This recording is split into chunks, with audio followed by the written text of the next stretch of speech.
Olá pessoal, hoje eu vou trazer para vocês o caso clínico de uma aluna. Era um caso de uma prótese sobre implante com espaço interoclusal reduzido. Na verdade, não tinha espaço interoclusal. No momento do escaneamento, ela observou que o T-base estava tocando no antagonista. Era uma região do dente 27. Então eu vou trazer para vocês as observações referentes a esse caso e 7 pontos de atenção que fazem diferença no momento de pegar um caso complexo de prótese sobre implante nessa situação e chegar em um resultado satisfatório ao final do design. Primeiro ponto, quando eu estou lidando com a região do dente 27, prótese sobre implante, dificuldade com espaço interoclusal, o primeiro passo é entrar na administração e ativar o articulador virtual. Essa ativação do articulador virtual lá no momento do design vai nos permitir fazer uma análise da desoclusão e refinar o design de acordo com as necessidades do caso.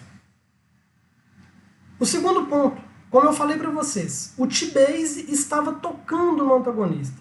Então, como eu preciso do T-base para escanear, mas ele está interferindo na oclusão, no momento da criação do catálogo, eu escaneio com o T-base, porém o registro vestibular, ou seja, o registro da oclusão, ele tem que ser feito totalmente sem interferência. E o software consegue reconhecer. Então, nesse caso, é fundamental escanear o paciente sem o T-base. Terceiro ponto de atenção, na fase de modelo, tem 2 passos fundamentais que interferem com o nosso design. Linha de base e eixo de inserção. Esses 2 pontos eu vou discutir mais à frente, mas eu já posso adiantar que, principalmente em relação ao eixo de inserção, se eu estou trabalhando em dente posterior, esse eixo deve estar voltado para o centro da face oclusal e dentes anteriores voltado para o centro da face incisal. Seguindo em frente, para executar o design, é importante nós utilizarmos, nesse caso, a ferramenta posicionamento, ou seja, é um passo anterior ao design. A maioria dos softwares, quando você clica para a fase de design, ele já calcula uma proposta inicial. Nesse software, que é o 4.5 Premium, eu tenho a possibilidade de editar o posicionamento antes do software gerar essa proposta. Então, se você trabalha com software que gera a proposta automática, praticamente todos os outros fazem isso, você vai, a partir do momento da proposta gerada, ela não estando satisfatória, você volta no passo anterior, nessa parte de posicionamento, para dar para o software melhores referências para o cálculo da proposta. Então, seguindo, quando eu fiz esse posicionamento, editei a linha de base, defini o eixo de inserção, observem esse resultado inicial e como a linha de base influencia no resultado da minha proposta. A gente vê um dente que tem um perfil de emergência alterado, porque a linha de base ela é como se fosse o término do meu preparo. Então o software vai calcular uma proposta e vai adequar aquela proposta à linha de base que você demarcou.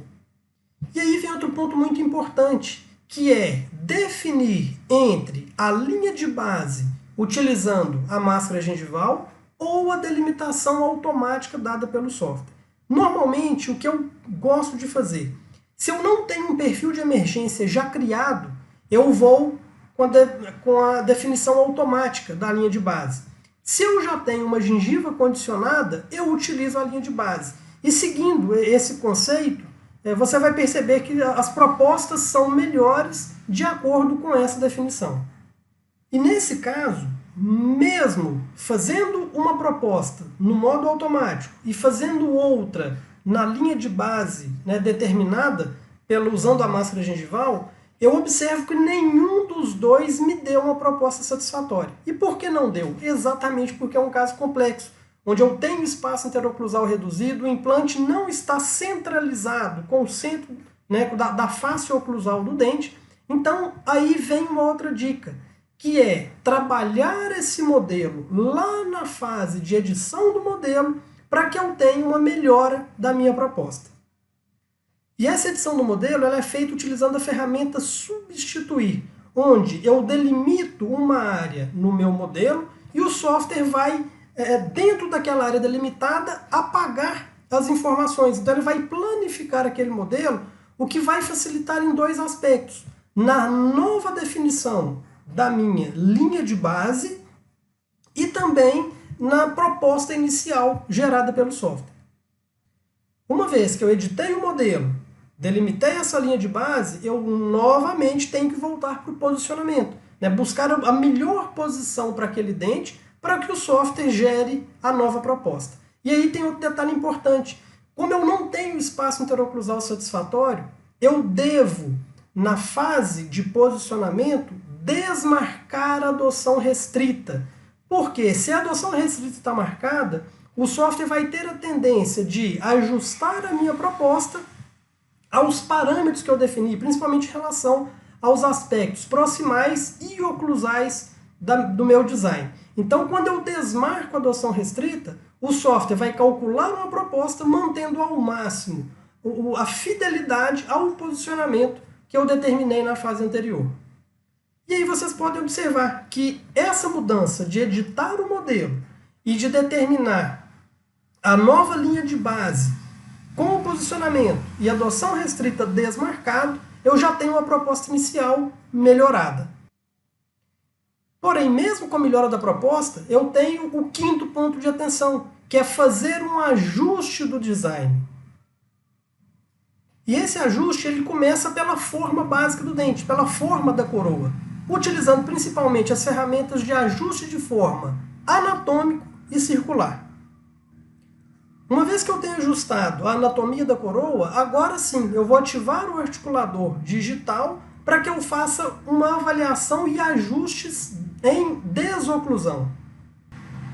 Uma vez que a forma básica da coroa esteja definida, que eu já tenha ajustado a desoclusão, em prótese sobre implante é fundamental o ajuste do perfil de emergência. Porque eu falei para vocês, a linha de base é como se fosse o término do meu preparo. E ela tem um cálculo da linha de base para a oclusal, que seria a coroa, e ela tem um cálculo da linha de base até a plataforma do implante, que é o perfil de emergência. E essa área merece um cuidado especial. Então são dois ajustes que a gente faz. A coroa e depois o perfil de emergência. O sétimo e último passo é o refinamento, né, mais fino da anatomia. Aí basicamente a gente utiliza as ferramentas adicionar, remover e suavizar. E aí você pode me perguntar, Alex, tudo bem, você fez o design e ficou, né, aceitável, porém, e agora para colocar na boca? Como eu vou trabalhar? Vai se o T-Base está interferindo. Na verdade, isso aí deveria ter sido avaliado antes da cirurgia e antes do design. Por isso que eu falo que o escaneamento de arcada total, no início do tratamento, é uma ferramenta fundamental para diagnóstico, para análise, para planejamento. Então, um caso como esse, se eu tenho escaneamento de arcada total e eu faço um projeto digital antes de instalar o implante, eu poderia confeccionar um guia, eu poderia fazer essa análise de avaliar a interferência no dente antagonista e aí, né, aumentar a chance de sucesso para o caso. E aí muita gente pode falar, tudo bem, Alex, mas o paciente não quer. O paciente só quer fazer o implante. E eu tenho uma aula que eu falo que o paciente, o cliente, ele não sabe o que quer. A nossa função como profissional é ter o método, ter segurança e colocar para o paciente o que precisa ser feito. E quando você tem clareza e consegue passar segurança, eu não tenho nenhuma dúvida que o cliente vai aceitar aquilo que você, profissional, está determinando. Então a gente precisa parar, raciocinar, planejar para evitar esse tipo de problema. E esse caso me marcou muito porque do início do meu design até o final, com todas essas análises, eu levei 40 minutos para fazer o design e chegar nesse ponto.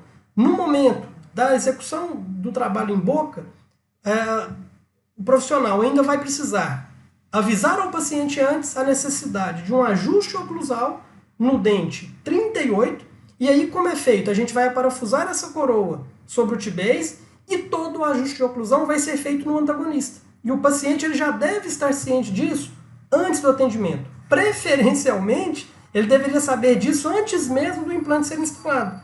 E talvez com um planejamento criterioso, cuidadoso, e com calma para executar cada passo na sua sequência correta, o paciente já poderia estar informado disso antes mesmo do implante ser feito e já poderia sair com a proposta não só do implante, mas da extração do dente antagonista. Nesse momento, eu acredito que o ideal seja fazer um ajuste oclusal, avisar o paciente, caso esse dente tenha sensibilidade, ele necessitará ser extraído. Então, a gente fazendo um bom planejamento, a gente evita idas e vindas. E mais, no mundo corrido e louco de hoje, eu tenho visto muitos profissionais entrarem na onda do paciente, fazendo o paciente quer que faça aquilo, e você acaba procurando problema para você mesmo. E existe uma diferença muito grande entre orçamento e planejamento.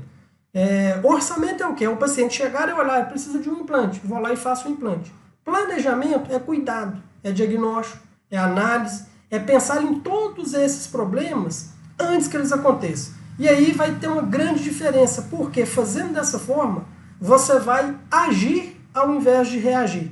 E como eu falei que esse caso me marcou muito, foram 40 minutos no design e serão mais alguns outros no momento da adaptação dessa coroa em boca. E nesse mesmo dia eu estava fazendo um caso meu, de um paciente, de um molar na mesma situação, onde eu não tinha condição de aprofundar muito o implante, mas eu determinei tudo antes do procedimento.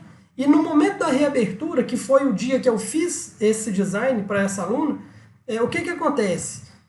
Eu anestesiei o paciente, eu reabri o implante, eu fiz o design, eu fiz uma coroa provisória, cimentei sobre o T-base, aparafusei em boca, não tive nenhum ajuste e levei os mesmos 40 minutos. Então o que faz a diferença, e é uma coisa que é muito importante que vocês entendam, planejamento é tudo.